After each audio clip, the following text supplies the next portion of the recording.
સુરેન્દ્રનગર દલિત યુવતીની હત્યાનો મામલો ગરમાયો છે। તાજેતરમાં થયેલી યુવતીની હત્યાને લઈને પરિવારજનો ન્યાયની માંગ કરી રહ્યા છે। ત્યારે ગઈકાલે મોટી સંખ્યામાં લોકો હાઈવે ઉપર ઉતરી આવ્યા હતા અને ટ્રાફિક જામ કર્યો હતો, જેથી ચક્કાજામ થતા પોલીસે નમતું જોખ્યું હતું। પરંતુ પરિવારજનોની માંગ હતી કે આરોપીનું સરઘસ કાઢવામાં આવે।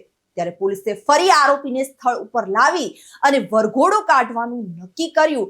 ત્યાં ગણપતિ ફાસ્ટર વિસ્તારમાં આરોપીને લાવવામાં આવ્યો હતો અને આરોપીનું સરઘસ કાઢવામાં આવ્યું હતું, પણ લોકોના ટોળા મોટી સંખ્યામાં એકત્રિત થઈ જતા પોલીસ માહોલ જોઈ અને ડરી ગઈ હતી અને ટોળા આરોપીને છોડાવી જાય તે પહેલા કાયદો અને વ્યવસ્થા ખોરવાઈ ન જાય તે માટે આરોપીને લઈને પોલીસ પારોઠના પગલા ભરી ગઈ હતી।